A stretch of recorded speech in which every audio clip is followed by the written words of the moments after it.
अस्सलामुअलैकुम, welcome to my video. आज हम लोग एक्सरसाइज 1.1 का क्वेश्चन नंबर 3 स्टार्ट करेंगे, जो क्या है express the flowing number as a rational number.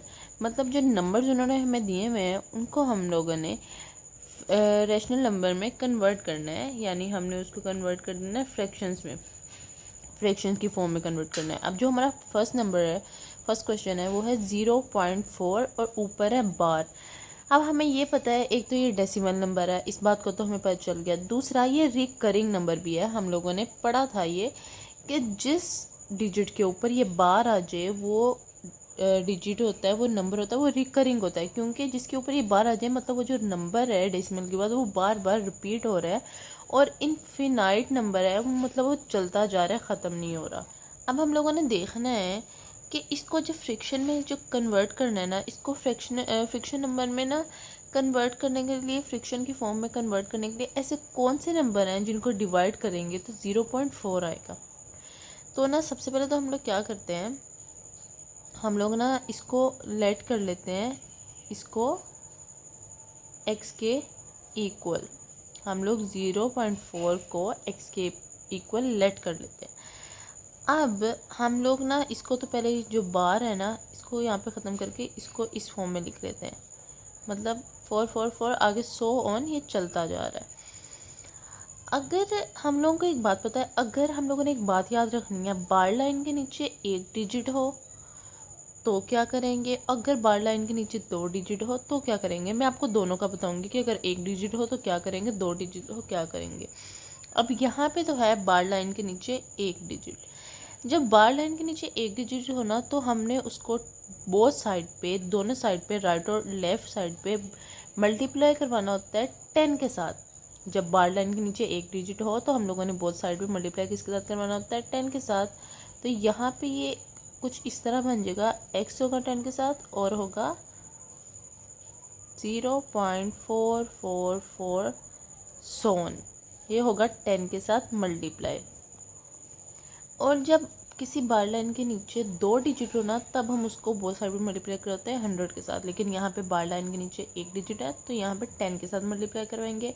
अब ये 10 के साथ जब 10x तो इस तरह ही आ गया। अब जब 10 इसके साथ मल्टीप्लाई होगा ना, जब भी 10 किसी डेसिमल वैल्यू के साथ मल्टीप्लाई होता है ना, तो जो डेसिमल के बाद वाली वैल्यूज़ होती है ना, मतलब जो डेसिमल वैल्यू है ना, वो राइट साइड पे, डेसिमल वैल्यू राइट साइड पे एक प्लेस एक डिजिट मूव कर जाती है, एक प्लेस एक डिजिट मूव कर जाती है। तो ये कुछ बन जाएगा 0.444 सोन।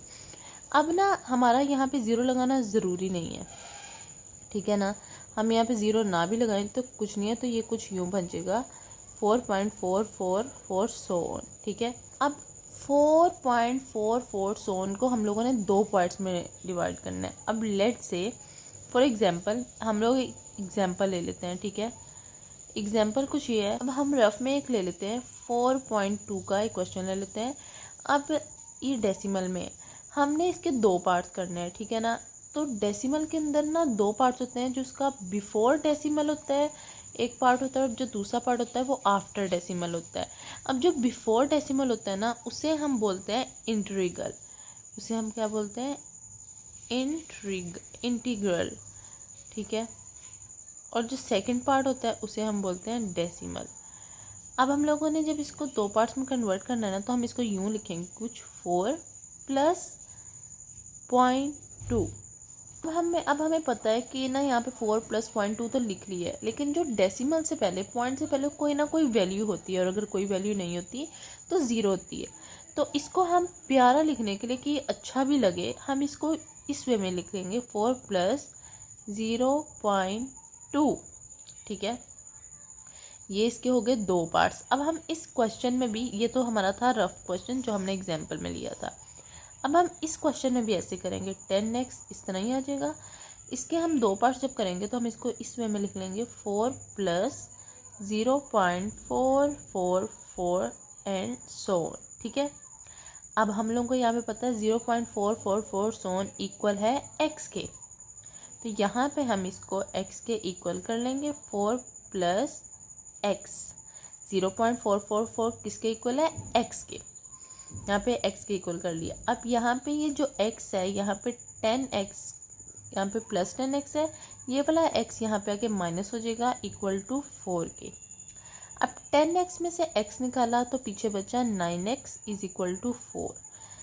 अब ये x यहीं पे रह जाएगा और ये जो 9 है ये वहाँ पे जाके 4 के साथ हो जाएगा डिवाइड। ये हमारे रेशनल नंबर में कन्वर्ट हो गया, फ्रैक्शन की फॉर्म में कन्वर्ट हो गया। हमारा क्वेश्चन नंबर 1 सॉल्व हो गया। अब हम क्वेश्चन नंबर 2 की तरफ जाते हैं। अब हमने एक और चीज़ यहाँ पे याद रखनी है। हमें एक चीज़ याद रखनी है कि हमारे पास क्वेश्चन में x नहीं था, x हमने खुद लेट किया था। तो लेकिन जो x लेट किया था, x किसके इक्वल था? 0.4 के। 0.4 के ऊपर 12 है तो हम लोग इसको यहाँ पे 0.4 लिख लेंगे x की जगह। तो ये इक्वल आ जाएगा 4/9, यानी 4/9 को डिवाइड करें तो आंसर आएगा 0.4 की बार।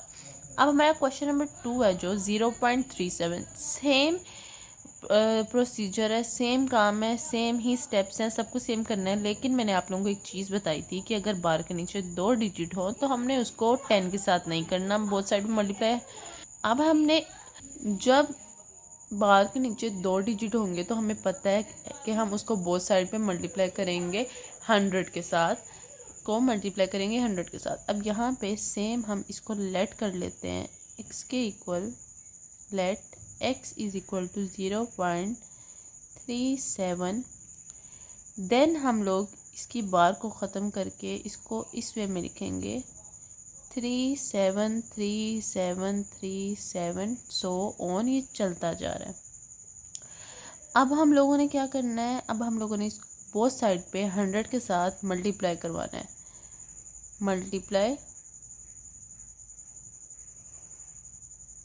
100 बोथ साइड, ठीक है। अब हम लोगों ने जब इसको 100 के साथ मल्टीप्लाई करवाना है बोथ साइड पे तो ये 100x हो जाएगा और ये हो जाएगा 100 0.373737 सो ऑन। याद रखनी है कि यहाँ पे 100 के साथ मल्टीप्लाई हो रहा है, ये 100x तो ऐसे ही आ जाएगा। वहाँ पे जब हमने 10 के साथ मल्टीप्लाई करवाया था ना तो हम लोगों ने एक डिजिट को डेसिमल के राइट साइड पे मूव करवाया था, लेकिन यहाँ पे 100 है तो हम 2 डिजिट को मूव करवाएंगे। तो ये जब मल्टीप्लाई हो जाएगा तो ये बन जाएगा 37.37 एंड सो ऑन, ये आगे चलता जा रहा है, ठीक है। अब हम लोगों ने एक और चीज़ याद रखी थी कि हमने इसके करने हैं 2 पार्ट्स। कितने पार्ट्स करने हैं? 2 पार्ट्स। तो जब इसके 2 पार्ट्स करेंगे तो जो इसकी बिफोर डेसिमल वाली साइड है वो कुछ यूँ आ जाएगी, वो आ जाएगी 37 प्लस और 0.3737 इस तरह ही आ जाएगा। लेकिन अगर पॉइंट से पहले कुछ नहीं है तो ऑब्वियसली वहाँ पे 0 होगा, तो हम उसको लिखेंगे 0.373737 एंड सो ऑन, ये चलता जा रहा है। अब यहाँ पे ये देखें जो 0.373737 सो ऑन इक्वल किसके है? x के। तो यहाँ पे हम इसको किसके इक्वल कर देंगे? x के इक्वल कर देंगे। 37 प्लस x, ये किसके इक्वल है? x के। यहाँ पे देखिए हमने लिखा हुआ है ये x के इक्वल है, तो ये x वहाँ पे जाके हो जाएगा माइनस और इक्वल होगा 37 के। जब ये यहाँ पे जाकर माइनस होगा तो क्या बन जाएगा पीछे? 99x इज इक्वल टू 37, ठीक है। अब मैं ये यहीं पे कर रही हूँ, पीछे रह गया x 37, ये 99 यहाँ पे मल्टीप्लाई हो रहा है, यहाँ पे जाकर डिवाइड हो जाएगा 99, ठीक है। अब ये रैशनल की फॉर्म में फ्रैक्शन में चेंज तो हो गया, लेकिन हमारे पास क्वेश्चन में x नहीं था जो हमने खुद लेट किया था। तो x था वो किसके इक्वल था? 0.37, जिसके ऊपर 12 इसके इक्वल था x। यहाँ पे लिखेंगे 0.37 बार इज इक्वल टू 37/99। तो जब 37 और 99 को मल्टीप्लाई करेंगे तो डेसिमल में जो नंबर आएगा 0.37 आएगा। ये हमारा क्वेश्चन नंबर 2 भी सॉल्व हो गया है।